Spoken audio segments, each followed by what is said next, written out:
السلام علیکم ورحمۃ اللہ وبرکاتہ۔ ان الحمد للہ والصلاۃ والسلام علی رسول اللہ۔ سورہ حج کے اندر اللہ تبارک و تعالیٰ نے ایک مکھی کی کیا کمال مثال بیان فرمائی ہے کہ تمام مشرکین کے منہ بند کر دی۔ یہ الگ بات ہے کہ کوئی ڈھیٹ ہو جائے اور کہے میں نہیں مانتا، اور مکھی جو ہے نا، مکھی یہ کس کی مانتی ہے؟ کسی کی نہیں مانتی۔ وہ مانتی ہے تو عرش والے کی مانتی ہے۔ بس کیا مثال ہے، آئیے دیکھتے ہیں۔ اعوذ باللہ من الشیطان الرجیم، بسم اللہ الرحمن الرحیم۔ یا ایہا الناس، او لوگو، پوری انسانیت کو اللہ تبارک و تعالی مخاطب ہے۔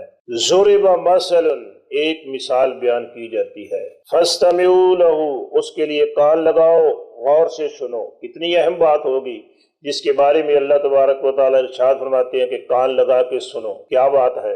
ان الذین تدعون، حقیقت ہے کہ وہ لوگ جن کو تم پکارتے ہو، جن سے مانگتے ہو، جن کے سامنے دعائیں کرتے، من دون اللہ، اللہ کے علاوہ تم جن سے بھی مانگتے ہو، جس کے سامنے فریاد کرتے ہو، سن لو، لن یخلق الذبابا، وہ ہرگز ایک مکھی بھی پیدا نہیں۔ اگر اکیلے نہیں کر سکتے تو اکٹھے ہو جائیں، نہیں، پھر بھی نہیں کر سکتے۔ وَلَوِ اجْتَمَعُوا لَهُ، اگرچہ سب اکٹھے ہو جائیں تو تب بھی مکھی پیدا نہیں کر سکتے، اور پوری انسانیت بھی اکٹھی ہو جائے تو ایک مکھی نہیں بنا سکتے۔ اور مکھی بنانا تو بڑی دور کی بات ہے۔ وَإِن يَسْلُبْهُمُ الذُّبَابُ شَيْئًا، اگر ان سے مکھی کوئی چیز چھین کے لے جائے، مکھی کتنا لے جائے گی؟ وہ خود ہی چھوٹی سی ہوتی ہے، اور کتنا لے جا سکتی ہے؟ حضرت صاحب کھانا تناول فرما رہے ہیں، مکھی آئی ہے، کھانے پر بیٹھی ہے، پاؤں کو لگائے، ذرا لے کے اڑ گئی ہے،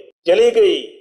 لا يستنكثوه منه، اس مکھی سے وہ واپس نہیں لے سکتا۔ ہے کسی کے اندر طاقت؟ کوئی کہے کہ میں لا سکتا ہوں، اکیلا نہیں لا سکتا تو سارے مل کے ہی لے آئیں۔ کون ہے طاقتور؟ کون ہے مکھی سے بڑا طاقتور جو اس کو کہے ادھر آ، ہمارا کھانا یہاں رکھ؟ تو کہتی جا، تو کون اور میں کون؟ میں تو مانتی ہوں عرش والے کی مانتی ہوں جس نے مجھے پیدا کیا ہے، تو کون ہوتا ہے؟ نہیں لے سکتے مکھی سے واپس وہ ذرہ جو مکھی اٹھا کے لے گئی ہے۔ ضعف الطالب والمطلوب، کیا اللہ تبارک و تعالیٰ نے ارشاد فرمایا، یہ طالب بھی کمزور ہے، مطلوب بھی کمزور ہے، یہ جس سے مانگ رہا ہے وہ بھی کمزور ہے، اور مانگنے والا بھی کمزور ہے۔ دوسری طرف وما قدر اللہ حق قدر ہی ہے، انہوں نے اللہ کی قدر نہیں کی جو اس کی قدر کا حق تھا۔ ان اللہ لقوی عزیز، حقیقت ہے کہ اللہ بڑی قوت والا ہے، عزیز، سب پر بھاری ہے، حاوی ہے۔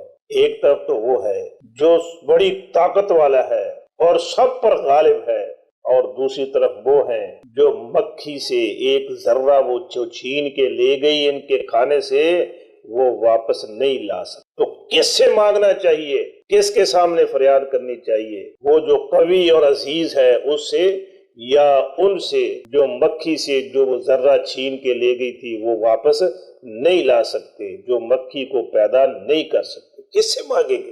وہ اللہ تبارک و تعالیٰ نے تو صاف اعلان فرما دیا، سن لو، وَأَنَّ الْمَسَاجِدَ لِلَّهِ، لوگوں مسجدیں اللہ کی ہیں، فَلَا تَدْعُوا مَعَ اللَّهِ أَحَدًا، تو اللہ کے ساتھ کسی کو نہ پکارو۔ اور محمد رسول اللہ صلی اللہ علیہ وآلہ وسلم سے اعلان کروا دیا، قل، اے میرے حبیب کہہ دیجئے، لوگوں کو بتا دیجئے، انما ادعو ربی، میں تو صرف اپنے رب کو پکارتا، میں تو صرف اپنے رب سے مانگتا ہوں، ولا اشرک بہ احدا، اس کے ساتھ کسی کو شریک نہیں ٹھہراتا۔ اللہ تو بندے سے کئی بار دن میں کہلواتا ہے، اس کو سبق یاد کراتا ہے، کہے ایاک نعبد و ایاک نستعین، اے اللہ ہم تیری ہی عبادت کرتے ہیں اور تجھ سے ہی مانگتے ہیں۔ کتنے ہیں بد نصیب، اس قدر سبق یاد کروانے پڑھانے کے باوجود پھر مسجد سے نکلتے ہی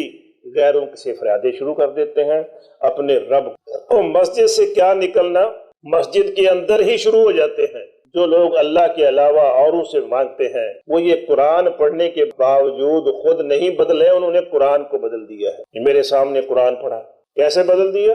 یہ جو آیت ہے قرآن مجید کی، ان الذین تدعون، حقیقت ہے جن کو تم پکارتے ہو، پکارنے کا ترجمہ انہوں نے کیا ہے جن کی تم عبادت کرتے ہو۔